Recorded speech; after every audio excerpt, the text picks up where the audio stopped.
Well, hello, my friend. Welcome in to day 35 in our 40-day walk through Abraham's life of faith. Today, we're here to read and react to what we're seeing in Genesis 24, 1 through 21. And we see in the story now that, hey, Abraham is a little bit older. We've jumped ahead in the life of his story to a key moment, and we slow down to savor that key moment. It's a beautiful day, but this is the moment in his life when he must do some work uh, to pass on his life and legacy to the next generation. That's what we're seeing here today on day 35. So without any spoilers, I want to give you a chance to read if you have not already. And today, chef's kiss, great story, lots of good little moments in here, and potential for a budding romance. Okay, so stick around for this and walk your way through it. You're gonna like it. And then after you read, we'll come back. I'll show you my green, yellow, reds, and you can drop yours in as well. But it all starts with you reading. So if you haven't already, get your reading guide set up, hit pause, and read right now.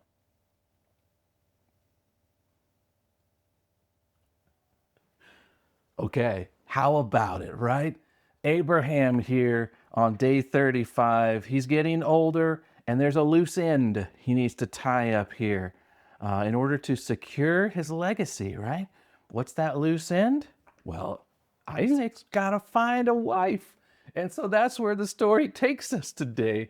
And that leads me right to my red moment for today as I was reading and just kind of reacting to this myself.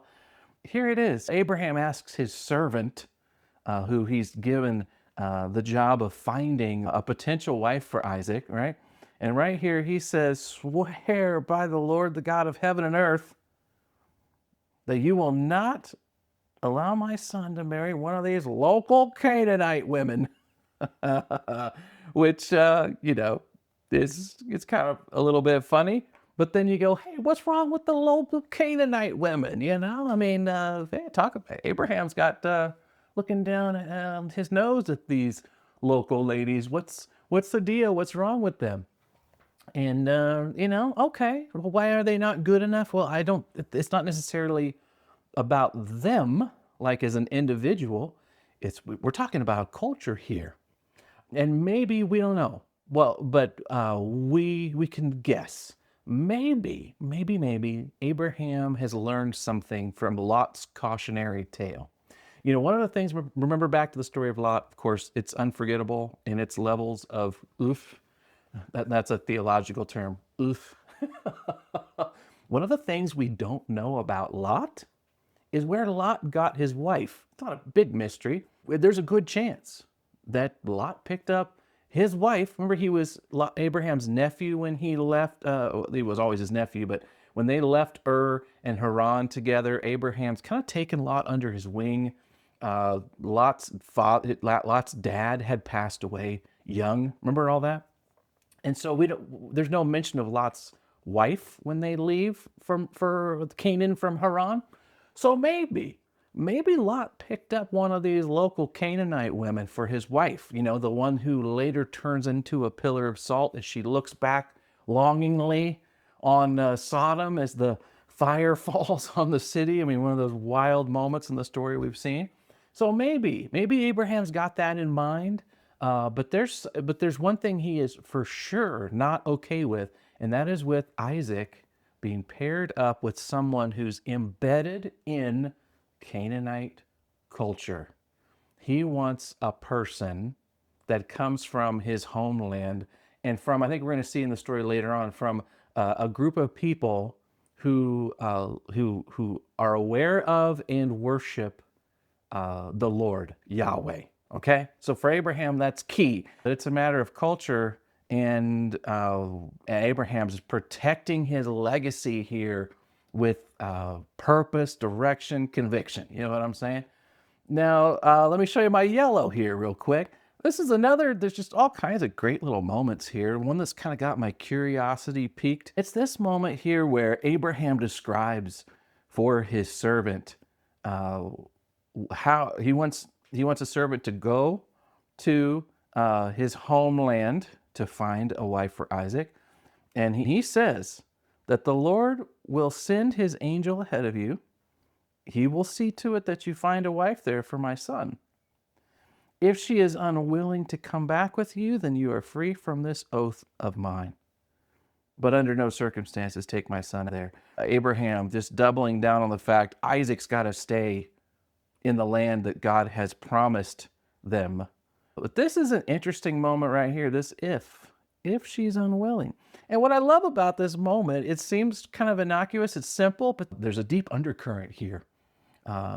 It's an interesting moment where God's will and human choice collide, and we see how they interact together, right? God is going, Abraham says, God is going to show his servant, his emissary, a potential wife for Isaac. He's going to find her. But the choice for her to opt in to the whole plan is entirely up to her. Isn't that cool? I just think that's interesting. She may, in fact, be unwilling to come back. That's her choice.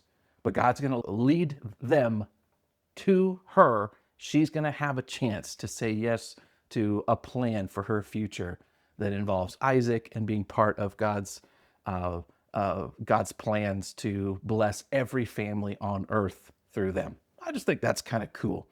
Now that brings me to my green for today as I grab my green highlighter.